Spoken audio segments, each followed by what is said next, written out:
भारत के उत्तराखंड राज्य में स्थित बद्रीनाथ धाम के बारे में तो आपने जरूर सुना होगा। अब आप यहां गए हैं या नहीं, वो सब तो बाद की बात है, लेकिन इस मंदिर में ऐसे ऐसे रहस्य छुपे हैं जो वाकई किसी चमत्कार से कम नहीं। क्या आप जानते हैं, बद्रीनाथ धाम सिर्फ एक तीर्थ स्थल नहीं, बल्कि सनातन धर्म के गहरे रहस्यों और चमत्कारों का केंद्र है। इस धरती पर स्थित यह स्थान, जिसे दूसरा बैकुंठ कहा जाता है, अपने अंदर वो कहानियां और चमत्कार समेटे हुए हैं जो किसी का भी मन मोह सकते हैं। ये मंदिर साल के 6 महीने बंद रहता है, लेकिन फिर भी यहाँ की अखंड ज्योति कभी बुझती नहीं। आखिर ऐसा क्यों? क्या कोई अदृश्य शक्ति इसका कारण है, या ये भगवान विष्णु की कोई दिव्य लीला है? और क्या आपने सुना है कि बद्रीनाथ मंदिर में पूजा के दौरान कभी शंख नहीं बजाया जाता? आखिर ऐसा क्यों, जबकि हिंदू धर्म में शंख बजाने का अत्यधिक महत्व है? वसुधारा झरना, जो पुण्य आत्माओं को आशीर्वाद देता है, क्यों पापियों पर अपनी एक बूंद भी गिराने से इनकार करता है? आखिर इसके पीछे की सच्चाई क्या है? आपको यह जानकर बड़ी हैरानी होगी कि यहाँ का तापमान हमेशा 9 डिग्री सेल्सियस से अधिक नहीं रहता, लेकिन यहाँ पर स्थित तप्त कुंड में बर्फीले मौसम में भी पानी का तापमान 54 डिग्री सेल्सियस बना रहता है। ये किसी विज्ञान का चमत्कार है या प्रकृति की कोई दैवीय योजना? आखिर क्यों जोशीमठ में नरसिंह भगवान की मूर्ति का एक हाथ हर साल पतला होता जा रहा है? और क्या होगा जब ये हाथ पूरी तरह टूट जाएगा? पुराणों में लिखा है कि उस दिन बद्रीनाथ का अंत शुरू हो जाएगा। क्या ये सचमुच कलयुग के अंत की ओर इशारा है, या फिर इसके पीछे छुपी है कोई और गूढ़ साजिश? भीमपुल, जिसे महाभारत काल का साक्षी माना जाता है, आज तक बिना किसी सहारे के अपनी जगह पर स्थित है। आखिर कैसे? वो मूर्ति जिसे आदि शंकराचार्य ने नारद कुंड से प्राप्त किया, आखिर कैसे पता चला उन्हें इस दिव्य मूर्ति के बारे में? इन सभी रहस्यों के पीछे छिपी कहानियों को जानने के लिए आपको इतिहास के उन पन्नों में झांकना पड़ेगा जो समय के साथ धुंधले हो गए हैं। क्या यह सच है कि बद्रीनाथ धाम जल्द ही विलुप्त हो जाएगा? और आखिर क्यों यहाँ के मुख्य पुजारी हमेशा केरल के नंबूद्रिपद परंपरा से आते हैं? इसके पीछे छुपा है एक अद्भुत इतिहास। बद्रीनाथ धाम की हर बात अपने आप में एक पहेली है, एक चमत्कार है। इस वीडियो में आप जानेंगे उन रहस्यों के बारे में जो विज्ञान और आस्था के बीच एक अनोखा संतुलन बनाते हैं। तो क्या आप तैयार हैं देवभूमि के इस अनोखे सफर पर चलने के लिए, जहां हर चमत्कार आपको चौंका देगा और हर कहानी आपके विश्वास को नई ऊंचाई पर ले जाएगी? तो चलिए शुरू करते हैं आज की रहस्यमयी और दिलचस्प डॉक्यूमेंट्री। दोस्तों, बद्रीनाथ धाम के इन तमाम रहस्यों को जानने से पहले आपको जानना होगा इस मंदिर के निर्माण के बारे में। इसकी शुरुआत एक पौराणिक कथा से होती है, जिसमें भगवान विष्णु और भगवान शिव की महत्वपूर्ण भूमिका है। ये मान्यता है कि बद्रीनाथ धाम पहले भगवान शिव का स्थान था, जहां वे अपने परिवार के साथ निवास करते थे। एक बार भगवान विष्णु ध्यान करने के लिए एक विशेष स्थान की खोज में निकले और उन्हें यह स्थान अत्यंत पसंद आया। लेकिन भगवान विष्णु अपने आराध्य से यह स्थान कैसे मांग सकते थे? इसके बाद उन्होंने एक लीला रची। उन्होंने एक छोटे बालक का रूप धारण किया और जोर जोर से रोने लगे। जब माता पार्वती ने उन्हें देखा तो उन्होंने बालक को अपने पास बुलाया। भगवान शिव उस बालक को देखकर तुरंत समझ गए कि ये स्वयं नारायण है। भगवान शिव ने माता पार्वती से कहा कि ये बालक खुद ही चुप हो जाएगा, तुम चिंता मत करो। लेकिन माता पार्वती उस बच्चे को चुप कराने में लग गई और उसे अपने साथ अंदर ले जाने का प्रयास किया। तब भगवान शिव ने पुनः कहा कि देवी, ये बालक स्वयं चुप हो जाएगा। लेकिन माता पार्वती ने बालक को सुलाने की कोशिश की और इसी दौरान भगवान विष्णु ने एक और लीला रची। उन्होंने अंदर से दरवाजा बंद कर लिया। जब भगवान शिव दरवाजा खोलने का प्रयास करते हैं तो भगवान विष्णु ने कहा कि वे इस धाम में रहेंगे और अपने भक्तों को दर्शन देंगे। भगवान शिव ये सुनकर अति प्रसन्न हुए, क्योंकि उन्हें केदारनाथ धाम जाना था और वहां भक्तों की कलयुग से रक्षा करनी थी। इसके बाद भगवान शिव ने भगवान विष्णु को वरदान दिया कि लोग उन्हें बद्रीनाथ के नाम से जानेंगे। इसी प्रकार भगवान शिव केदारनाथ चले गए और बद्रीनाथ धाम की स्थापना हुई। कहा जाता है कि बद्रीनाथ धाम का निर्माण देवताओं के कहने पर विश्वकर्मा ने करवाया था। लेकिन इस मंदिर में स्थापित की गई मूर्ति से जुड़ा भी एक अद्भुत रहस्य है जो शायद ही आप जानते होंगे। आइए जानते हैं आखिर क्या है बद्रीनाथ मंदिर में मौजूद मूर्ति से जुड़ा रहस्य। बद्रीनाथ मंदिर में भगवान विष्णु की मूर्ति की पूजा की जाती है। ये मूर्ति 1 मीटर लंबी है और शालिग्राम से निर्मित है। मान्यता है कि इसे आदि गुरु शंकराचार्य ने 7वीं शताब्दी में अलकनंदा नदी से निकालकर स्थापित किया था। ये मूर्ति भगवान विष्णु की स्वयं प्रकट हुई प्रतिमाओं में से एक मानी जाती है। 6ठी शताब्दी के आसपास मंदिर की सुरक्षा के लिए कोई सैनिक तैनात नहीं थे। हुड़ों और बौद्धों के भय के कारण पुजारियों ने इस मूर्ति को सुरक्षित रखने के लिए अलकनंदा नदी में फेंक दिया था। सैकड़ों वर्षों के बाद जब आदि शंकराचार्य बद्रीनाथ पहुंचे तो उन्होंने पुजारियों से मूर्ति के बारे में पूछा।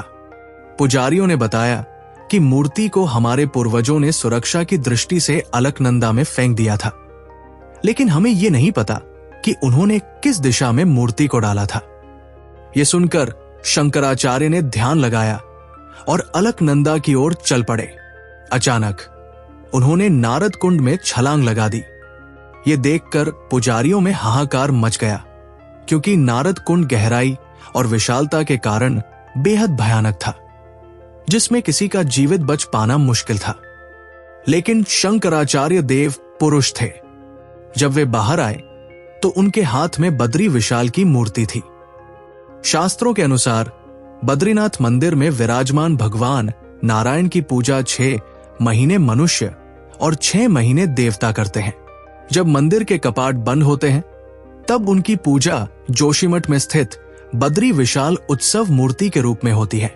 इस प्रकार बद्रीनाथ धाम की मूर्ति की कहानी न केवल धार्मिक महत्व रखती है, बल्कि ये भारतीय संस्कृति और इतिहास का एक महत्वपूर्ण हिस्सा भी है। लेकिन दोस्तों, क्या आप जानते हैं कि आखिर क्यों बद्रीनाथ धाम के कपाट 6 महीनों तक बंद रहते हैं? कहा जाता है कि बद्रीनाथ धाम के कपाट हर साल 6 महीने के लिए बंद होते हैं।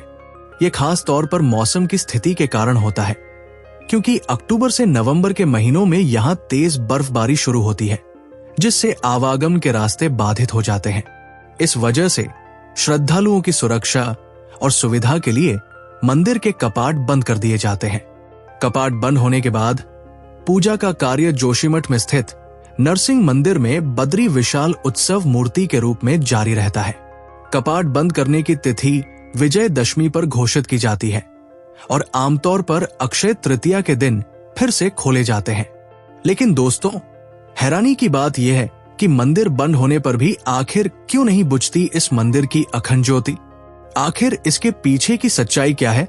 आइए आपको विस्तार से बताते हैं।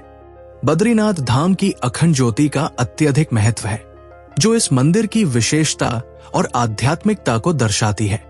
बद्रीनाथ मंदिर में जलाई जाने वाली अखंड ज्योति 180 दिनों से अधिक समय तक बिना तेल और बाती के जलती रहती है। ये एक अद्भुत घटना है जो वैज्ञानिकों के लिए भी एक रहस्य बनी हुई है। ये ज्योति भगवान विष्णु की उपासना का प्रतीक मानी जाती है। इसे श्रद्धालुओं के लिए एक दिव्य संकेत के रूप में देखा जाता है, जो उनके विश्वास और भक्ति को प्रकट करता है।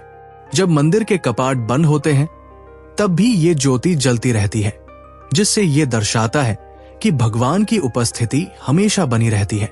ये श्रद्धालुओं को आश्वस्त करती है कि वे जब भी यहाँ आएंगे भगवान उनके साथ है। मान्यता है कि जो लोग इस ज्योति के दर्शन करते हैं उन्हें मोक्ष की प्राप्ति होती है, इसलिए इसे आध्यात्मिक यात्रा का एक महत्वपूर्ण हिस्सा माना जाता है। इस प्रकार बद्रीनाथ धाम की अखंड ज्योति न केवल एक धार्मिक प्रतीक है, बल्कि ये श्रद्धालुओं के लिए आध्यात्मिक प्रेरणा का स्रोत भी है। लेकिन दोस्तों, इस मंदिर के बारे में एक और विशेष परंपरा सुनने को मिलती है कि यहाँ पर पुजारी केवल केरल के नंबूद्रिपद ब्राह्मण ही बन सकते हैं। आखिर ऐसा क्यों? आइए आपको बताते हैं। बद्रीनाथ धाम के ब्राह्मणों से जुड़े इस रहस्य के बारे में कहा जाता है कि 7वीं शताब्दी में आदि शंकराचार्य ने नारायण की मूर्ति को नारद कुंड से निकालकर यहां स्थापित किया था। उन्होंने ये परंपरा शुरू की थी कि उत्तर भारत में दक्षिण के ब्राह्मण और दक्षिण भारत में उत्तर के ब्राह्मण पुजारी बने, जिससे संस्कृतियों का आदान प्रदान हो सके। यही वजह है कि बद्रीनाथ मंदिर में केरल के नंबूद्रिपद ब्राह्मण पुजारी बनते हैं। रावल बनने से पहले नायब रावल बनाया जाता है ताकि सारी परंपराओं का सही ज्ञान हो जाए। इनका चयन बद्रीनाथ मंदिर समिति करती है। इसके अलावा दोस्तों, सबसे हैरान करने वाली बात यह है कि बद्रीनाथ मंदिर में मौजूद मूर्ति को कोई सामान्य व्यक्ति स्पर्श नहीं कर सकता। केवल पुजारी ही मूर्ति को स्पर्श कर सकते हैं। वैसे तो बद्रीनाथ मंदिर की कई परंपराएं और मान्यताएं चौंकाने वाली है, लेकिन ऐसी ही एक परंपरा यहाँ के रावल यानी मुख्य पुजारी से जुड़ी हुई है, जिन्हें साल में 2 बार स्त्री वेश धारण करना पड़ता है। रावल पूरे साज श्रृंगार के बाद ही मंदिर में प्रवेश करते हैं। अब आप में से ज्यादातर लोग सोच रहे होंगे कि आखिर पुजारी को ऐसा क्यों करना पड़ता है। तो चलिए इसके पीछे का कारण हम आपको बताते हैं। दरअसल बद्रीनाथ मंदिर में भगवान विष्णु अपने 24 स्वरूपों में से एक नरनारायण रूप में विराजमान है। नारायण के साथ ही लक्ष्मी जी की पूजा होती है। साथ में गणेश जी, कुबेर और उद्धव के भी विग्रह हैं। लक्ष्मी जी का मंदिर बाहरी हिस्से में है। विजयदशमी के आसपास मंदिर के कपाट बंद कर दिए जाते हैं। इसके बाद वसंत पंचमी के दिन कपाट खोलने की तारीख मुहूर्त देखकर तय की जाती है। सामान्य तौर पर अप्रैल माह में मंदिर के कपाट खोले जाते हैं। इस बीच रावल को कपाट खोलने और बंद करने की परंपरा का निर्वहन करना होता है। हिंदू परंपरा और संस्कृति के अनुसार पुरुष किसी स्त्री को नहीं छूता। ऐसे में रावल को लक्ष्मी जी की सखी पार्वती का रूप धारण करना होता है। वो सखी बनकर जाते हैं और लक्ष्मी जी के विग्रह को मंदिर में लाते हैं। इस बीच उन्हें स्त्री वेश धारण करना पड़ता है। लेकिन दोस्तों, बद्रीनाथ धाम के रहस्य केवल इस मंदिर तक ही सीमित नहीं है। इस मंदिर से लगभग 4 किलोमीटर की दूरी पर वसुधारा झरना स्थित है, जिसकी कहानियां आपने अक्सर सुनी ही होंगी। कहते हैं कि इस झरने का पानी हर किसी व्यक्ति पर नहीं गिरता, केवल पुण्य आत्माओं पर ही इसकी जलधाराएं गिरती है। आखिर ऐसा क्यों होता है? क्या ये सिर्फ कोई मनगढ़ंत कहानी है या इसके पीछे छुपा है कोई प्राचीन रहस्य? आइए जानते हैं आखिर क्या है बद्रीनाथ धाम में मौजूद वसुधारा झरने से जुड़ा रहस्य। बद्रीनाथ धाम से लगभग 4 किलोमीटर की दूरी पर वसुधारा झरना स्थित है, जो आज भी कई रहस्यों को अपने अंदर समेटे हुए है। इस झरने का पानी लगभग 400 फीट की ऊंचाई से नीचे गिरता है, जो देखने में अत्यंत मनमोहक लगता है। ऐसा बताया जाता है कि पांडव महाभारत युद्ध के बाद इसी वसुधारा के रास्ते स्वर्गारोहिणी यात्रा के लिए गए थे। 5 पांडवों में से सहदेव ने इसी वसुधारा के निकट अपने प्राण त्याग दिए थे। इस वसुधारा झरने का पानी हर व्यक्ति पर नहीं गिरता। ऐसा कहा जाता है कि झरने का पानी मन में पाप रखने वाले व्यक्ति के ऊपर कभी नहीं गिरता। पापियों के शरीर को यह पानी स्पर्श नहीं करता, जबकि जो सच्चे मन और सात्विक भावना से यहाँ की यात्रा करता है, जिसका मन पवित्र होता है और जो पुण्यात्मा होता है, उसी के ऊपर इसकी बूंदें गिरती है। यह भी मान्यता है कि जिस व्यक्ति के ऊपर इस झरने का जल गिरता है, वह पुण्यात्मा होता है और उसे मोक्ष का अधिकारी माना जाता है। इतनी ऊंचाई से गिरते झरने की बूंदें दूर से ही अत्यंत मनमोहक प्रतीत होती है। लेकिन सिर्फ यही नहीं, बल्कि यहां पर मौजूद भीम पुल भी श्रद्धालुओं के लिए एक आकर्षण का केंद्र है। भीम पुल देखने में जितना मनमोहक और आकर्षक लगता है, उससे कहीं ज्यादा रोचक इसकी कहानी है, जिसके बारे में शायद ही आप जानते होंगे। आइए आपको बताते हैं बद्रीनाथ धाम में मौजूद भीम पुल से जुड़े इस रहस्य के बारे में। बद्रीनाथ धाम से कुछ ही दूरी पर स्थित भीम पुल आज पर्यटकों के लिए आकर्षण का केंद्र बना हुआ है। पहाड़ों के बीच जिस प्रकार से एक विशाल शिला रखी गई है वो हर किसी को हैरान कर देती है। इस शिला का संबंध महाभारत काल से बताया जाता है। ऐसी मान्यता है कि स्वर्गारोहण की यात्रा के दौरान जब द्रौपदी और पांडव सरस्वती नदी को पार नहीं कर सके तो महाबली भीम ने एक विशाल शिला को उठाकर नदी के दोनों किनारों पर रख दिया और आगे जाने का मार्ग प्रशस्त किया। तभी से इस पुल को भीम पुल के नाम से जाना जाने लगा। सबसे आश्चर्यजनक बात यह है कि इतनी विशाल शिला को भीम ने केवल अपनी उंगलियों की सहायता से उठाया था। इसका प्रमाण आज भी इस शिला पर देखने को मिलता है। भीम पुल की इस शिला पर भीम की 5 उंगलियों के निशान आज भी मौजूद है। भीम पुल एक विशाल शिला से निर्मित ऐसा सुरक्षित पुल है जो आज भी सैकड़ों लोगों की आवाजाही का साधन बना हुआ है। जब आप बद्रीनाथ धाम पर दर्शन करने के लिए आएंगे तो आपको यहां पर एक खास चीज देखने को मिलेगी, जो है यहां का प्रसाद।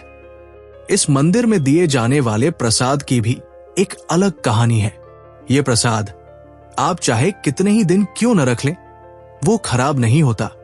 आइए जानते हैं आखिर क्या है बद्रीनाथ धाम के प्रसाद से जुड़ा यह रहस्य। बद्रीनाथ धाम में श्रद्धालुओं को दिया जाने वाला प्रसाद भी अपने आप में एक विशेष मान्यता रखता है। बद्रीनाथ धाम पहुंचने वाले श्रद्धालुओं को तुलसी का प्रसाद वितरित किया जाता है। बद्रीनाथ धाम में सबसे ज्यादा तुलसी का प्रसाद ही चढ़ाया जाता है।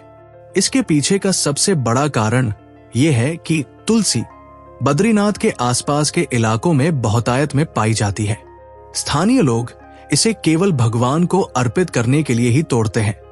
बद्रीनाथ आने वाले श्रद्धालु इस प्रसाद को अपने घर ले जाते हैं। इसकी खासियत यह है कि यह ठंडी जलवायु में ही उगती है और इसकी खुशबू महीनों तक बनी रहती है। इसी कारण यह खराब भी नहीं होता और जैसा होता है वैसा ही बना रहता है।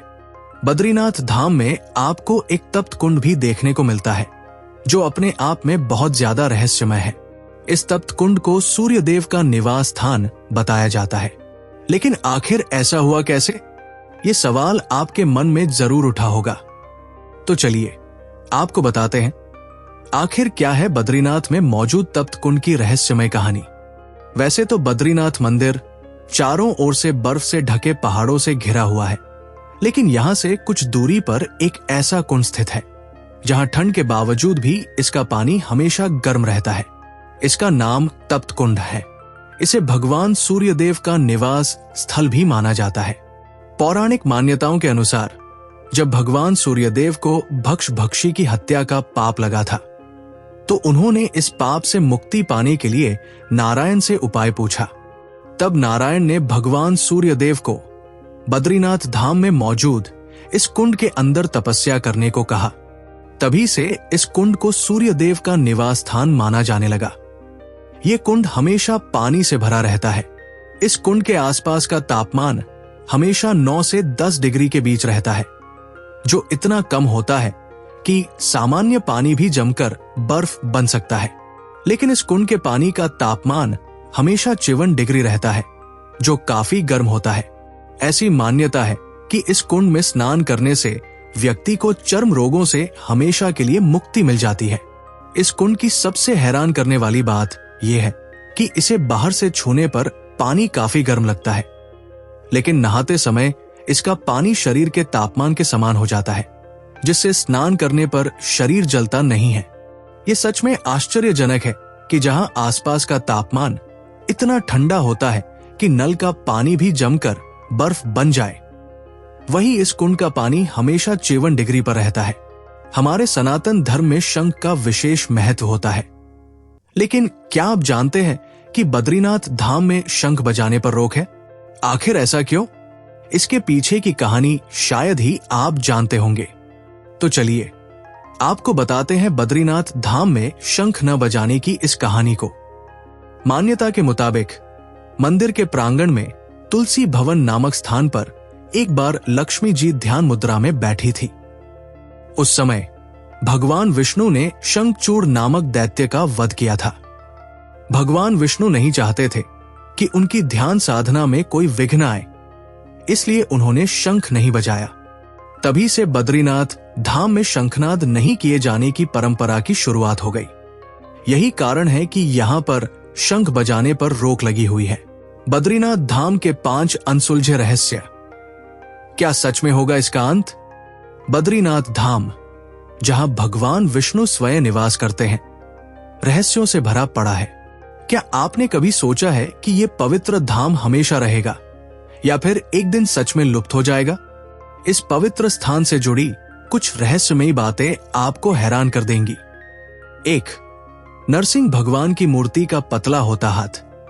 क्या बद्रीनाथ का अंत निकट है? जोशीमठ में स्थित भगवान नरसिंह की मूर्ति से एक अजीब रहस्य जुड़ा है। कहा जाता है कि उनकी मूर्ति का एक हाथ हर साल पतला होता जा रहा है। मान्यता है कि जिस दिन ये हाथ पूरी तरह से अलग हो जाएगा, उसी दिन नर और नारायण पर्वत आपस में मिल जाएंगे और बद्रीनाथ धाम का रास्ता हमेशा के लिए बंद हो जाएगा। क्या यह संकेत है कि बद्रीनाथ का अंत निकट है? 2. तप्त कुंड का रहस्य। बर्फीली ठंड में भी गर्म पानी क्यों? बद्रीनाथ मंदिर चारों ओर से बर्फ से घिरा है, लेकिन यहाँ का तप्त कुंड हर मौसम में गर्म रहता है। इसकी खास बात यह है कि इसका तापमान हमेशा 54 डिग्री सेल्सियस पर बना रहता है, चाहे बाहर बर्फ ही क्यों न पड़ रही हो। कहा जाता है कि यह जल भगवान सूर्य देव का आशीर्वाद है और इसमें स्नान करने से चर्म रोग समाप्त हो जाते हैं। लेकिन विज्ञान आज तक ये पता नहीं कर पाया कि इतनी ठंड में भी ये कुंड गर्म क्यों रहता है। 3. वसुधारा झरना। क्या सच में पापियों पर नहीं गिरता इसका पानी? बद्रीनाथ से लगभग 4 किलोमीटर दूर वसुधारा झरना स्थित है, जिसके बारे में मान्यता है कि इसका पानी पापियों के ऊपर नहीं गिरता। कहा जाता है कि इस झरने का पानी सिर्फ उन्हीं पर गिरता है जो पवित्र आत्मा वाले होते हैं। क्या आप इस झरने की एक बूंद महसूस कर पाएंगे? 4. शंख बजाने की मनाही। आखिर क्यों? पूरे भारत में मंदिरों में शंख बजाना शुभ माना जाता है, लेकिन बद्रीनाथ में शंख बजाने की सख्त मनाही है। पौराणिक कथा के अनुसार जब भगवान विष्णु ने शंखचूर्ण दैत्य का वध किया, तब माता लक्ष्मी यहां ध्यान में लीन थी। उनकी साधना में विघ्न न पड़े, इसलिए तब से यहां शंख नहीं बजाया जाता। 5. क्या बद्रीनाथ सच में लुप्त हो जाएगा? भविष्यवाणी के अनुसार जब नरसिंह मूर्ति का हाथ पूरी तरह से गिर जाएगा, तब बद्रीनाथ का अस्तित्व समाप्त हो जाएगा। तब भगवान विष्णु भव्य भविष्य बद्री मंदिर में स्थापित होंगे, जहां भविष्य में उनकी पूजा होगी। क्या यह रहस्य मात्र मिथक है या इनमें छुपा है कोई बड़ा सच? आपकी क्या राय है? हमें कमेंट में जरूर बताएं। हमारी ये नई डॉक्यूमेंट्री आपको यदि पसंद आई हो तो इसे एक प्यारा सा लाइक जरूर करें। हम मिलेंगे जल्द ही एक और नई रहस्यमयी और दिलचस्प डॉक्यूमेंट्री के साथ। अगर आपको ऐसे ही रोचक और रहस्यमयी वीडियो पसंद है तो मंथन ट्यूब को अभी सब्सक्राइब करें और बेल आइकन दबाएं